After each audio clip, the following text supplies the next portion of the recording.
Welcome है दोस्तों। My future country is Cyprus. अगर आप साइप्रस आने का इरादा कर चुके हैं या फिर आप साइप्रस आ चुके हैं तो आपको क्या करना चाहिए? क्या आपको साइप्रस आना चाहिए? क्या आपको साइप्रस आना नहीं चाहिए? वो चीजें जो साइप्रस आने से पहले आपको पता होनी चाहिए थी, वो किसने आपको बतानी थी? उसके लिए आपके पास क्या इंफॉर्मेशन होनी चाहिए थी? ये सारी चीजें मैं इस वीडियो में डिटेल के साथ बताऊंगा। क्या साइप्रस एक ड्रीम डेस्टिनेशन है? क्या साइप्रस एक ऐसा गेटवे है जहां आप लोग आ जाएं और आने के बाद वहां पहुंच जाएं, या अगर यहीं यहीं भी आप स्टे करते हैं, वो कौन सा वीजा स्टेटस है? वो कौन सी चीज है जिसके जरिए आप साइप्रस आए और यहाँ पे आके परमानेंटली स्टे करें और आप वो जो ख्वाब जहन में लेके आए थे, मिलीनियर बिलीनियर, वो बन सकते हैं।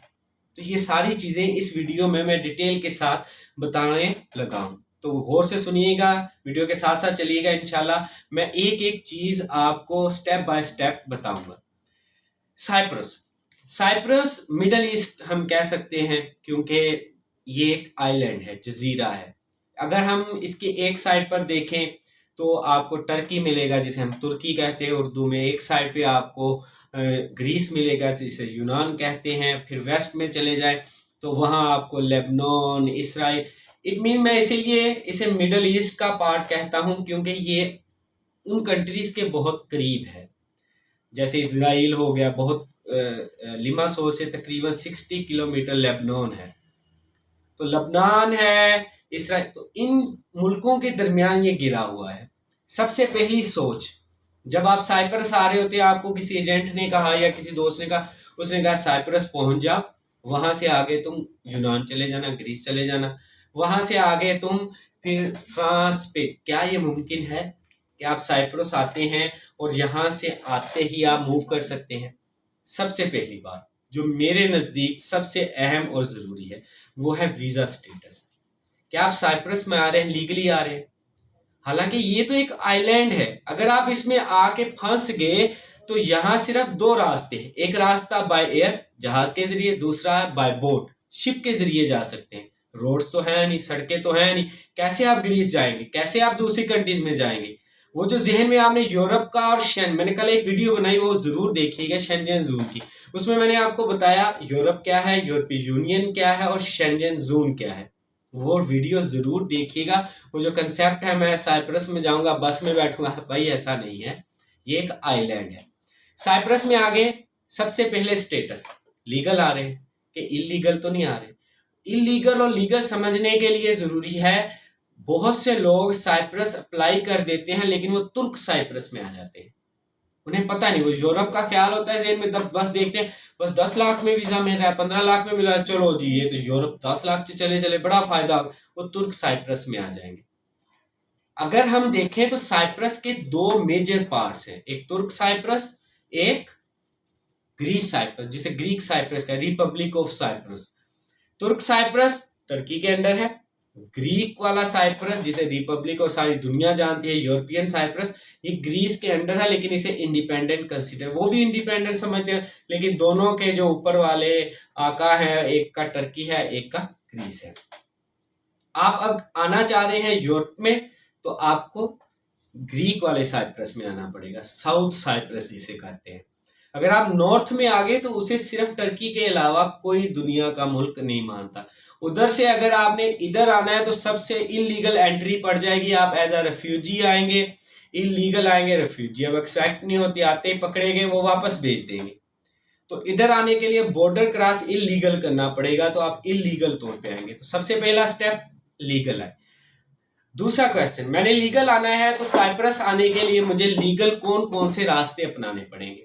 सबसे पहला जो सबसे बेस्ट ऑप्शन समझा जाता है वो स्टूडेंट स्टेटस है। अब दूसरा जो स्टेटस है वो वाला जो सबसे आसान तरीन समझा जाता है, क्वालिफिकेशन का मसला नहीं है, कोई नहीं, सिर्फ थोड़ी बहुत इंग्लिश आती हो, वो है वर्क वाला। अब दो स्टेटस हैं जो मेजर स्टेटस समझा। तीसरा टूरिस्ट विजिट वीजा है, वो गर्मियों में आप आसानी से हासिल कर सकते हैं। वो यहाँ पे आयनापा है, वहाँ के वीजे मिल जाते हैं, 90 डेज का, 30 डेज का, वो इशू नहीं है। तो विजिट वीजा सबसे आसानी से मिल जाएगा। दूसरे जो है, एक स्टूडेंट स्टेटस है, दूसरा वर्क वीजा है। स्टूडेंट्स साइप्रस में बड़े पसंद किए जाते हैं, इन्हें मसला कोई नहीं, 4 साल का वीजा लग जाता है, एक्सटेंशन मिल मिल के आप 8 9 10 साल इधर गुजार सकते हैं। अब एक जो बंदा है वो स्टूडेंट वीजे पे साइप्रस में आ चुका है, तो क्या उसने वो चीज, वो गोल अचीव कर लिया जिसके लिए वो यूरोप में आना चाहता था? आपका तो सबसे पहला गोल है आपको यहाँ पे पेपर्स मिले, पेपर मिलने के बाद पासपोर्ट मिल जाए, तो क्या आपने वो गोल अचीव कर लिया? ये सोचने। अब वर्क वीजे पे आते हैं, यहाँ आपको आपके फीसिस नहीं देनी पड़ेंगी, क्या आप यहाँ आते ही काम पे लग जाएंगे? दो चीजें।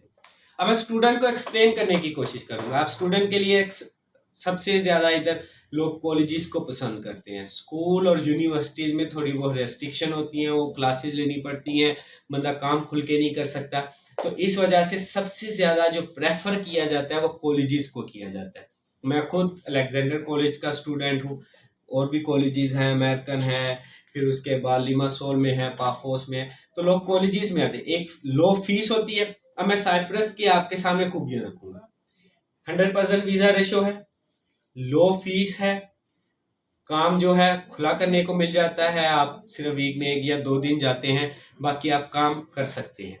लेकिन एज अ स्टूडेंट भी आएंगे तो पेपर्स का ख्याल ना रखिएगा, आपको पासपोर्ट नहीं मिलने वाला। साइप्रस में 8 8 10 10 साल भी लोग रह के वापस जा चुके हैं, लेकिन उन्हें पासपोर्ट या उन्हें पेपर्स नहीं मिले। दूसरा स्टेटस जो है वो है वर्क वीजे का। वर्क वीजा आसानी से लग जाता है। एक यहाँ पे जैसे बड़े रेस्टोरेंट्स हैं, वागामामा है, या फिर आप कहें सुपर मार्केट्स हैं जैसे अल्फा मेगा है, तो ये आपको वर्क परमिट देते हैं। जैसे कॉफ़ी शॉप्स हैं, अगर हम उसकी बात करें तो जोर पास हो गई, फिर उसके बाद वियन्ना है, तो इस तरह की कॉफ़ी शॉप जो बड़ी बड़ी ब्रांड्स हैं वो भी आपको वर्क वीज़ाज दे रहे होते हैं, लेकिन उसके लिए इंटरव्यू होता है, आपको इंटरव्यू देना पड़ता है, सैलरी। अब वर्क वीजे के पहले मैं आपको बेनिफिट बताता हूँ। बेनिफिट ये है, वर्क वीजे में आपकी कोई क्वालिफिकेशन कंसीडर नहीं होती, सिर्फ लैंग्वेज होती है। आपका एक सिंपल सा इंटरव्यू होगा, इंटरव्यू क्लियर कर लेंगे तो आपका वर्क वीजा लग जाएगा। सैलरी फिक्स्ड होती, आके काम ढूंढने की कोई जरूरत नहीं, आएंगे आप, काम जो होगा डायरेक्टली आपको मिल जाता है। फिर हो सकता है कंपनी आपको रिहाइश भी दे दे, अकोमोडेट भी करे, आपको फूड भी दे, तो ये है। अब वर्क वीजे के जो ड्रॉबैक्स हैं वो क्या है? ड्रॉबैक ये है, वर्क वीजा 1 साल का होगा, 2 साल का होगा, खत्म हो जाएगा, हो सकता है कंपनी आपको दे। और साइप्रस में वर्क वीजे की लोएस्ट लोएस्ट तरीन जो सैलरी होगी 700 800 यूरो। अगर आपका किसी फार्म का वीजा लग गया, जैसे गोट फार्म हो गया, शीप फार्म हो गया, जहाँ पे भेड़ें रखी जाती हैं, बकरियां रखी जाती हैं, काउ फार्म हो गया, जो डेयरी फार्म्स हैं, अगर वहां का वीजा रख गया तो 400 500 यूरो आपकी सैलरी होगी सिर्फ, और काम 24 घंटे करना पड़ेगा। वो आपकी लस्सी निकाल देंगे, बता देंगे जी तुझे आया सैप्रस सीधा काम करी था यूरोप जाके। फिर इस वीजे का ये फॉल्ट है, आप बाउंड हो जाएंगे, आपको पकड़ लेगा ओनर। आप उसे बताए बगैर अगर बाहर भी चले गए तो वो पुलिस को कॉल कर देगा, आप इलीगल हो सकते हैं। तो आप हर वक्त नजरों में रहना पड़ता है, उधर मौजूद रहना पड़ता है, अनटिल अनलेस वो आपको रिलीज ना दे। और रिलीज मिलती है आपको 1 माह की, अगर 1 माह के अंदर आपको अगर नई जॉब नहीं मिली, आप इलीगल हो जाएंगे, आपको पकड़ के वापस भेज देंगे। तो मैंने वर्क वीजा कभी प्रेफर नहीं किया। एक की वीजा चल रहे हैं कि वो उसके लिए ना कोई क्वालिफिकेशंस होती है, ना उसके लिए कोई आपका इंटरव्यू होता है, वो आपका लीगली 22 महीने का वीजा लग जाता है, मतलब 2 साल का वीजा लगता है। आप आते हैं जितनी मर्जी देर एज अ स्टूडेंट की तरह आप घूम फिर रहे होते हैं। एक ये टाइप भी है वीजे की।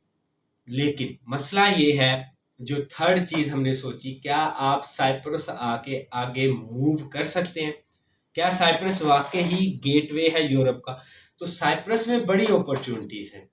अगर आप स्टूडेंट वीजा पे आ रहे हैं तो यहाँ आके बेशुमार नकोशिया में आके रहें, यहाँ पे बेशुमार जो एम्बेसीज हैं आप उनमें अप्लाई कर दें। अप्लाई करने का तरीका क्या है? ये नहीं है कि आपने वहाँ किसी कंपनी में अप्लाई करना है।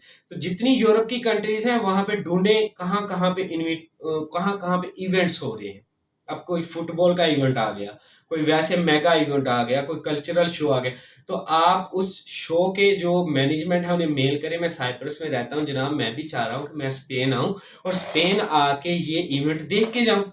अगर वो आपको इनविटेशन दे देते हैं, ये इनविटेशन उठाएं और स्पेन की, इटली की जितनी भी एम्बेसीज हैं उनमें जाके अपनी अपॉइंटमेंट लें, उन्हें जाके कहें मैं वहाँ इस इवेंट में जाना चाहता हूँ। छोटा मोटा आपका इंटरव्यू करेंगे, अगर आपकी इंग्लिश अच्छी है, आप कॉन्फिडेंट हैं, आप उन्हें प्रूव कर देंगे जी मैंने इवेंट देखना है और वापस आ जाना है, आपका वीज़ा लग जाएगा। उसी पर स्टैम्प करेंगे, जाओ जी 90 डेज का या फिर वो इवेंट जितने दिन का होगा आपका उस इवेंट के लिहाज से वीज़ा लग सकता है। बहुत आसानी से लगता है, इसमें कोई झूठ नहीं है, ना मैं आपको कह रहा हूँ कि ये हो सकता है, लेकिन इसके लिए आपको रिसर्च करनी पड़ती है, स्ट्रगल करना पड़ता है। बाकी दूसरा सिस्टम तो है ही, लोग आते हैं आके इधर से चले जाते हैं, लेकिन वो आप कहें मैं आप ऑन एयर बैठा हूँ क्या कहना चाहूँ, तो वैसे भी लोग मूव कर जाते हैं इधर से, तो उसमें भी इतनी दिक्कत नहीं है। अगर साइप्रस को आप एज अ गेटवे इस्तेमाल करते हैं तो मेरे नज़रिए के मुताबिक ये बहुत अच्छी जगह है। आप आएँ इधर आके कुछ देर अर्निंग करें, कुछ पैसे इकट्ठे करें और आगे मूव कर जाएँ, तो ये आपके लिए बड़ी बेहतर प्लेस है।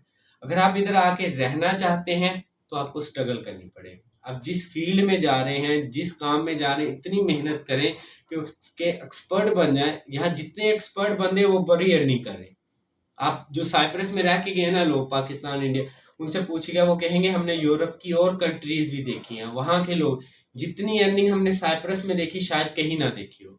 मसला ये है, लेकिन एट द एंड वो 8-10 साल की, जैसे गल्फ कंट्रीज में सऊदीया, दुबई, कतर, बहरीन वगैरह है, उनकी तरह रहे 8-10 साल, फिर बुढ़ापे में वापस चले।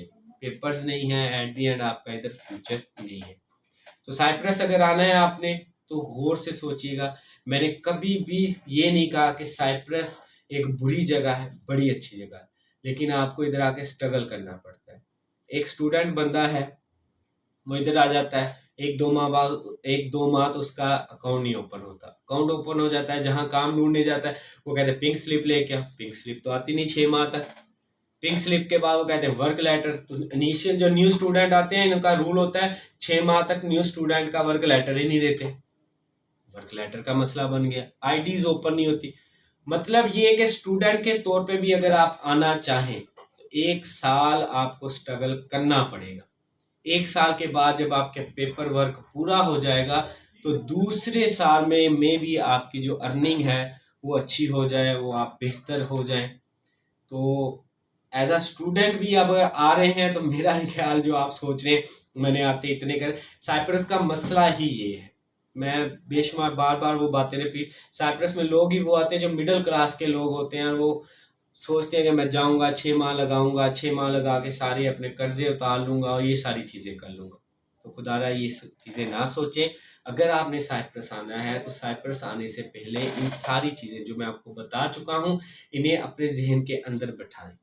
इलीगल बिल्कुल ना आए, दूसरे साइप्रस में जाके इधर आने की कोशिश ना करें, इधर बहुत सख्ती है, पकड़ लेते हैं और उसी वक्त आपको डिपोर्ट कर देते हैं। अगर इधर आना है सबसे बेस्ट ऑप्शन स्टूडेंट का है, स्टूडेंट नहीं है तो वर्क के ज़रिए है, वर्क किसी इंडस्ट्री का है, किसी सुपर स्टोर का नहीं है तो एक की वीज़ा मिलता है, उसमें आप आसानी से आ सकते हैं, उस पर आ जाएं। और कोशिश करें कि आप यहाँ से किसी अच्छी जगह पे, मतलब बुरी ही नहीं है, यहाँ से उस जगह पे चले जाएं जहाँ आपको पेपर्स मिल जाए, जहाँ आपको पासपोर्ट मिल जाए, जहाँ तो लीगल वे अपनाएं उसका, जो मैं अभी बता के हटा, जाएं अपॉइंटमेंट लें, कोई इनविटेशन ढूंढें और अब खुद ब खुद बिना किसी पैसे, 200-250 यूरो लगते हैं बस इस पे, ये सारे प्रोसेस के लिए। तो साइप्रस मेरे लिए तो बड़ी अच्छी जगह रहा है, मैंने तो इधर खूब इंजॉय किया, हम अर्निंग भी करें, लेकिन स्ट्रगल करनी पड़ेगी। 1 साल आपको इधर पिसना पड़ेगा। वर्क वीज़े वाले का मसला होता है, अगर वो 1 साल आके इधर पिस ले तो 1 साल उसके पास रह जाता है। तो साइप्रस आने से पहले ज़रूर सोचिए अपना जो एम है। हाँ, इसके अलावा जो कंट्री मैं नेक्स्ट करूँगा फिर मैं, क्योंकि अभी तो हम साइप्रस की बात, मैं आपको मना नहीं करता आप ना आएँ, ज़रूर आएँ, लेकिन आके इधर ये मत कहें मैं कहाँ आ गया। अपने आप को बुरा भला मत कहें कि मुझे, या फिर किसी और को ना कहें। आप उसका शुक्रिया अदा करें अगर उसने आपको किसी यूरोप की कंट्री में पहुंचा दिया।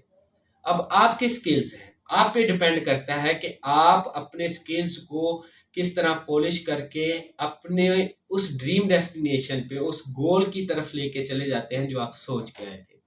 वक्त मत ज़ाया करें, ज़िंदगी बड़ी शॉर्ट है, अपने वक्त को कीमती बनाएं और जल्द से जल्द कोशिश करें अपनी ड्रीम डेस्टिनेशन पे पहुंचने के लिए। तो आपकी कंट्री, फ्यूचर कंट्री जो थी वो साइप्रस थी। जो आ चुके हैं, जो इधर पहुंच चुके हैं, वो दिल छोटा ना करें, बस मेहनत करें। आज तक के लिए इतना ही। अल्लाह।